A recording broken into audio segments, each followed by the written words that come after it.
Ayat wa adzin finnasi bil haji itu bisa digunakan untuk supaya kemajuan dagang, kemajuan pangkat. Kalau kita punya warung, kita punya jongkok, kayak saja rada mundur ini, atau sepi sampai dagang sih masih, kita dagang masih bisa tidur. Orang dagang di warung, nungguin dagangan masih bisa tidur, berarti bangkrut cuma dagang, masih bisa tidur. Bangkrut itu berarti gak ada yang belanja. Nah, baca ayat ini.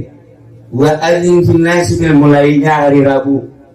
Nah, malam Rabu baca, gak usah banyak-banyak, selama 7 malam, per malamnya 999.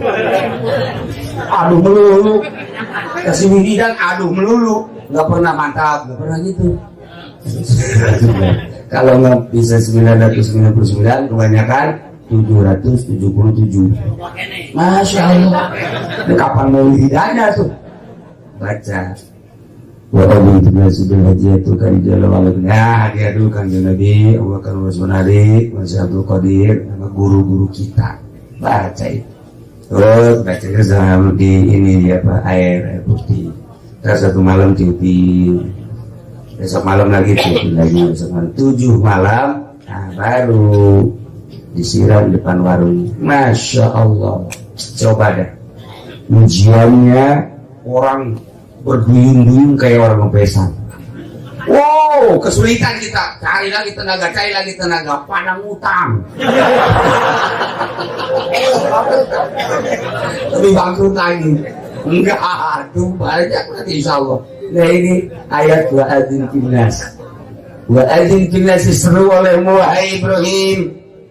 Manusia-manusia, yaitu kali saya manusia akan berdatangan dengan berbagai tingkah manusia datang. Rijalan, jalan kaki, yang dekat-dekat jalan kaki.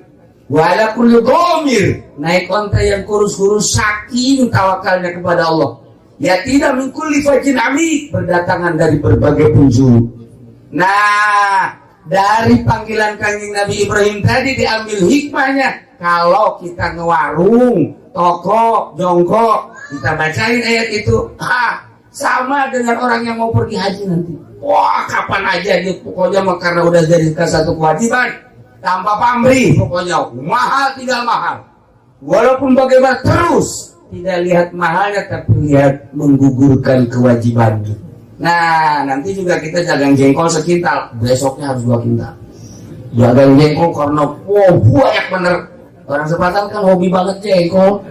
Mana jengkol, kelihatan wajahnya wajah jengkol. Nah, ini nanti bisa tahunan.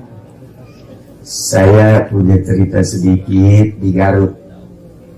Murid mertua saya begitu pulang dari orang Cirebon kebingungan dagang, ngajar nggak mungkin, akhirnya dagang kecil-kecilan susah, ambruk melulu. Nggak dagang kerupuk ambruk, dagang ini ambruk. Bilang lagi sama almarhum mertua saya, dikasih wiridan wa adzin finnasi seperti tadi. Akhirnya terus dilaksanain dagangnya, dagang terasi Cirebon. Alhamdulillah pas ketika saya kawin sama anak mertua saya, dia ngasih souvenirnya itu terasi. Terasinya 1 truk. 1 truk ini mau bukan main-main.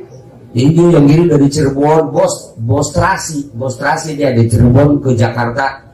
Setiap hari dia itu beberapa truk. Kayak tuh dagang terasi juga kalau tekan begitu mah. Satu